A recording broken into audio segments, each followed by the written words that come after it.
नमस्कार दोस्तों, जनसंघर्ष में आप सभी का एक बार फिर से स्वागत है। जब भी हम आम नागरिक, हम किसी भी स्टेट के हो, कोई भी राज्य के हो, एक आम नागरिक, एक आम मतदाता जब शासन प्रशासन को चुनते हैं, अपने विधायक को चुनते हैं, अपने मुख्यमंत्री को चुनते हैं, अपने प्रधानमंत्री को चुनते हो, तो ये हम कस्में दी जाती है, ये संविधान की कस्में खाई जाती है कि आपके तमाम मूलभूत की सुविधाएं की वो रक्षा करेंगे। आपके जितने भी सुविधा है, जो जंगल जमीन, सब की रक्षा करेंगे। ये हमारी जवाबदारी, ये कस्में खाई जाती है और हम चुनकर भी उसी प्रकार से उनको भेजते हैं। लेकिन दोस्तों, आज का जो शासन प्रशासन है, आज के जो मॉडल है शासन करने का, वो केवल बेचने का मॉडल बन के रह चुका है। दोस्तों, हर जगह आप देखेंगे, हर स्टेट की मैं बात करूंगा। मैं उस दिन एक वीडियो बनाया था कि किस प्रकार से नेशनल हाईवे के किनारे की ज़मीन कैसे बड़े बड़े लोगों को, बड़े बड़े व्यापारियों को दे दिया जाता है, कैसे खरीद लिया जाता है लंबे लंबे पैसे देकर, और सामने के जितने भी ज़मीन है उसको खरीद लिया जाता है और उस पार किसान का ज़मीन जिसको औने पौने खरीदने के लिए छोड़ दिया जाता है।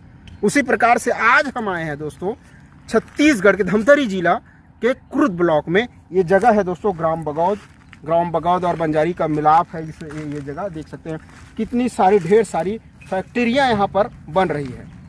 दोस्तों, जल जंगल जमीन को लड़ने के लिए, बचाने के लिए हमारे आदिवासी भाई तो लड़ ही रहे हैं कि किस प्रकार से जो बड़े बड़े व्यापारी हैं वो खनन के नाम से जंगल को काट रहे हैं। लेकिन ग्रामीण एरिया में भी इन शैतान लोगों का पैर पसर चुका है। दोस्तों, कैसे हजारों हेक्टेयर जमीन ये लोग फैक्ट्री के नाम पर कम पैसे में शासन इनको दे रही है। दोस्तों, जो गाँव कल के डेट में एक खूबसूरत सा नज़ारा दिखती थी, एक जमीन दिखती थी जो आम किसानों को ना देकर, चलिए किसानों को दीजिए लीज में, वो फसल उगाएंगे, अपनी मेहनत का पसीना उसमें गिराएंगे तो एक फसल उगेगा।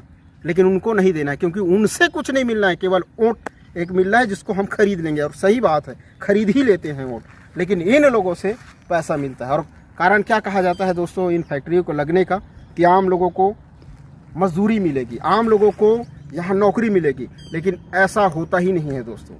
जो आम लोग केवल ईंट उठाने का काम करते हैं, सीमेंट उठाने का काम करते हैं, ने खोदने का काम करते हैं। लेकिन जो परमानेंट नौकरी होती है, जो सुपरवाइजरिंग नौकरी होती है, जो लिखा पढ़ी की नौकरी होती है, उसमें बाहर के लोग आकर बस जाते हैं। बाहर के लोगों को यहाँ काम करवाया जाता है। ये तमाम फैक्ट्रियाँ बड़े बड़े आम गरीब का नहीं है, छत्तीसगढ़ वासियों का विशेष रूप से नहीं है। ये बाहर के रहवासियों का, ये तमाम फैक्ट्रियाँ आप बगौद गाँव हैं और तमाम जो बंजारी है, ये दिखाएंगे कैमरा में। ये तमाम फैक्ट्रियाँ जो लग रही है वो आम गरीब लोगों का नहीं है। आपका ज़मीन है, लेकिन आपको यहाँ नौकरी नहीं मिलेगी, आपको यहाँ फैक्ट्री नहीं लगेगी और आपके बच्चे को यहाँ काम नहीं मिलेगा। दोस्तों, किस प्रकार